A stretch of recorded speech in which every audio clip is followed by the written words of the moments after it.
Obrigado pelas informações, um abraço aí para você. E o presidente Lula diz ter certeza que o Congresso Nacional vai aprovar a isenção do imposto de renda para quem ganha até R$5.000. Luciana Verdelin, e ele tem essa certeza baseada em quê? Quais são os argumentos do presidente? Conta pra gente. Olha, ele acredita, Cine, que é preciso garantir que quem ganhe menos deixe de pagar imposto de renda, e isso é popular, isso vai agradar a todo mundo, apesar do Congresso Nacional não ter votado, a proposta no ano passado, quando foi encaminhada junto com o pacote de corte de gastos. A grande reclamação é de que o governo estaria incluindo ali no corte de gastos aumento da despesa, perda da arrecadação por conta da redução, do número de pessoas que pagariam imposto de renda. Nesse momento, o presidente disse o seguinte: já tem uma alternativa montada, essa alternativa já foi apontada lá no ano passado, houve muita chiadeira e ela está sendo agora reformulada. A partir daí, um novo projeto vai ser encaminhado ao Congresso Nacional e Lula diz ter certeza que vai ser aprovado isenção para quem ganha até R$5.000. A gente também tem um trecho da entrevista do presidente. Então é isso, nós vamos dar entrada, nós vamos fazer a coisa funcionar nesse país. Eu prometi isso durante a campanha, prometi durante o meu primeiro ano de mandato, estou prometendo no segundo ano, e a gente vai fazer com que a gente apresente essa proposta. Eu tenho certeza que a Câmara e o Senado aprovarão, porque todo mundo está preocupado com a melhoria da qualidade de vida do povo brasileiro. A avaliação é o seguinte, segundo pelo menos o discurso oficial aqui dentro do Palácio do Planalto, não dá para uma pessoa que ganha R$5.000 pagar mais imposto do que um acionista de uma empresa que recebe dividendos e não paga imposto de renda sobre aquele valor. E é isso que o presidente vai argumentar junto a deputados e senadores para tentar garantir a aprovação dessa matéria. Obrigado, Luciana Verdelin, um abraço aí para você. Vamos já trazer para o debate esse tema, então, falando sobre uma das principais propostas de campanha do governo Lula. Agora, 4h24, o pessoal da rádio vai para um rápido intervalo, daqui a pouco espero vocês, nas outras plataformas seguimos. E essa proposta de campanha foi anunciada depois com o pacote de corte de gastos, gerou a maior confusão, uma expectativa muito ruim, inclusive em relação ao que seria proposto pelo governo, porque ao falar sobre possibilidade de corte, fala também sobre diminuição da arrecadação a partir de uma proposta de campanha, enfim, virou uma mistureba ali que pegou muito mal para a análise do mercado financeiro. Mas eu quero saber de vocês, se vocês entendem que é correto o otimismo do presidente da República ao dizer que sim, Congresso Nacional vai passar com tranquilidade essa proposta, Langani? Eu acredito que não, porque o Congresso Nacional, Evandro, ele está sujeito a algumas forças, alguns grupos específicos que conversam com o Congresso Nacional, além do que toda uma preocupação de economistas muito sérios em relação a essa medida. Então, o Congresso Nacional vai atender aos anseios da própria sociedade. É claro que é ótimo uma redução tributária, possibilitando pessoas mais pobres não pagarem imposto. Eu mesmo sou a favor disso, Evandro. Agora, tem que ter uma contrapartida fiscal. Não dá para ter a isenção se o governo não conseguir fechar as suas contas. E é isso que causa preocupação e acredito que o Congresso terá seriedade ao debater esse tema. Você concorda, Piperno? O que você está achando aí desse otimismo do presidente da República? Eu acho que o presidente sabe que ele tem em mãos uma proposta importante, capaz, inclusive, de mudar muito o perfil da sociedade brasileira. Até porque é uma proposta bastante popular, E se o Congresso se colocar contrário também, ele vai estar sendo contrário ao aumento de renda de milhares de pessoas brasileiras. Então, também por isso, o presidente tem que insistir, mesmo que depois a Faria Lima, o tal mercado provoque algum tipo de tsunami em indicadores como o dólar, por exemplo. O presidente tem que fazer isso até para mostrar para a sociedade, em véspera de eleição, quem é quem, Principalmente em relação ao Congresso e aos políticos. Mas aí eu queria lembrar o senhor Langani de uma coisa, chamando sempre... Porque, veja, o presidente Lula, Alan, acho que ele está se tornando um liberal, acho que ele está se convertendo. Sabe por quê? Diga. Há algum tempo, há alguns anos, eu diria, nesse programa eu ouço falar muito sobre a curva de Laffer, que eu rebato porque eu acho que ela não é algo tão automático assim, mas a curva de Laffer aponta que corte de impostos aumenta a atividade econômica, logo o Estado voltaria lá na frente a aumentar a arrecadação. Olha só que coisa maravilhosa. Vamos cortar exatamente impostos, porque de pessoas físicas. Ou será que o discurso de corte de impostos aqui no Brasil vale só para a turma do Bolsa Elite? Vamos lá.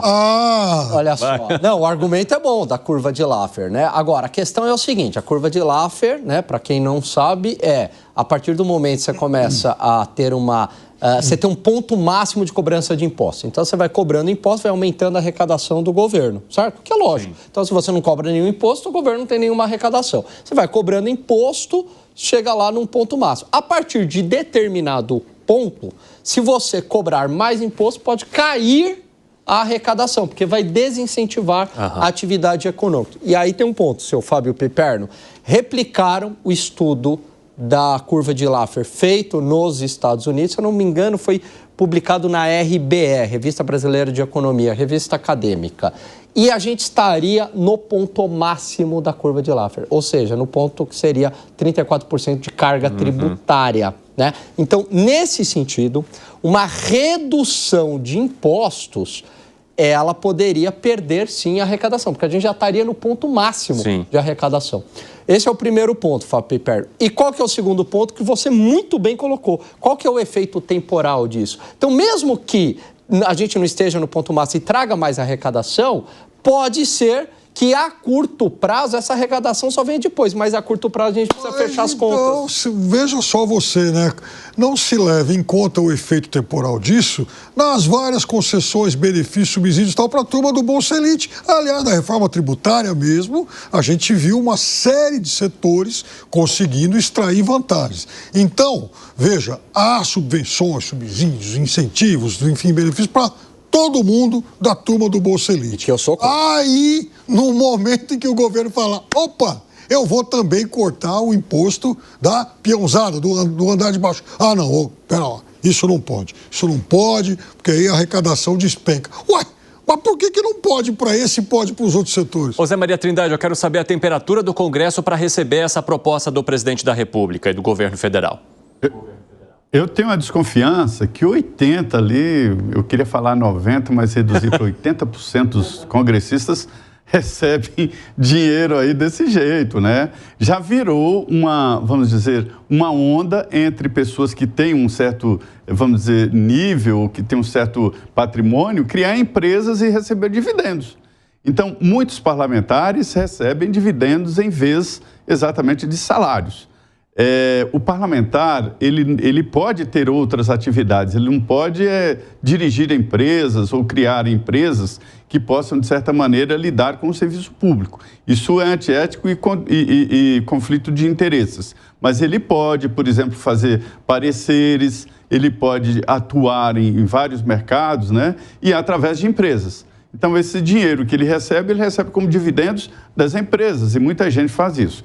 Então, por aí, você já vê um clima de que ninguém vota contra ele mesmo. Daí a grande dificuldade. Ontem eu falei aqui sobre esta saída que o presidente Lula criou, não disse especificamente esse, existem outros pontos que a equipe econômica colocou na mesa do presidente. Olha, existem maneiras de recuperar esse dinheiro. Eu acho que não recupera. Essa base de arrecadação, eu não torço por isso. Eu acho realmente covarde esse imposto. Não é imposto de renda, é imposto de salário. Acho que deveria, inclusive, trocar o nome e assumir. É imposto de salário e pronto. Não, isso não é renda, é salário. E essa base é a maior arrecadação.